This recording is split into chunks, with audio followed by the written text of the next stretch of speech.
10 things I wish I could tell my dad. 1. I'm sorry for hiding in the bathroom during your funeral.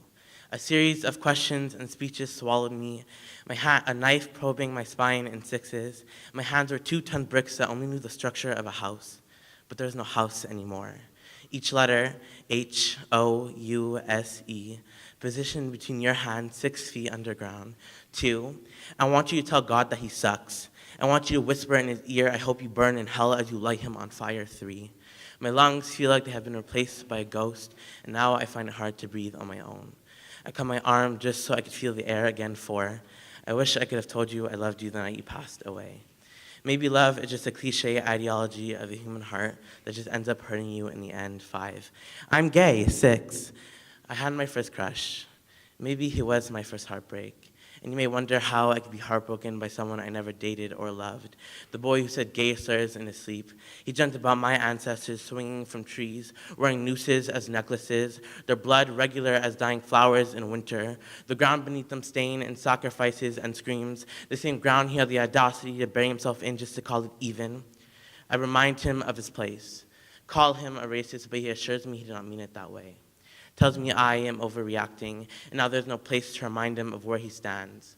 There's no longer room for me to sit comfortably, but he will push over. In return for my heart to stop beating so loudly every time the word gay and black comes into discussion at a party full of white straight men.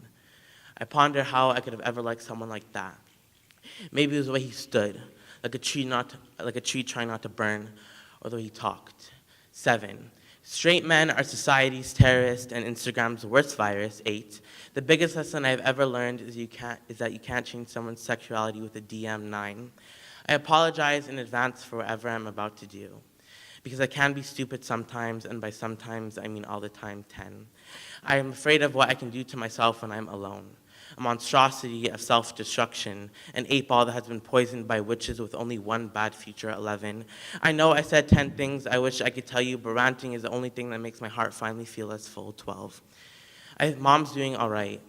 I see her cry when she sees pictures of you. 13, I think Mom bought a new dog to fill the void that you left. 14, I might delete this poem because I find it hard to make damage seem pretty, and I don't think I've used enough enriched vocabulary, but who knows, maybe Miss Goodall will like it.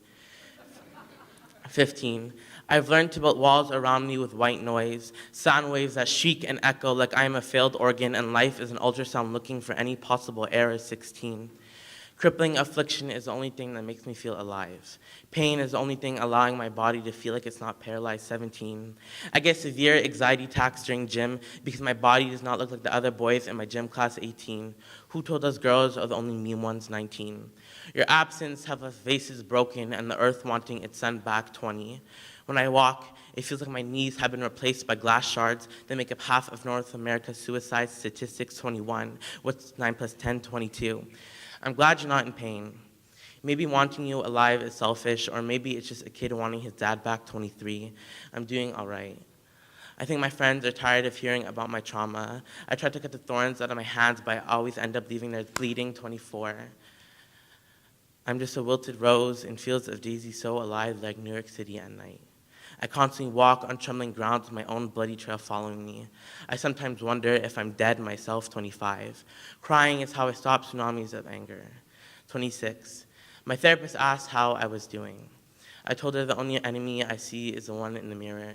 She interrupts me with her science talk, but it does not take a genius that I am a kid with depression. 27, I still don't understand. 28, when I see sunsets, I'm reminded of you and how I took you for granted, and now the skies are gray. 29, may we meet again. 30, 30, 30, are clouds comfortable?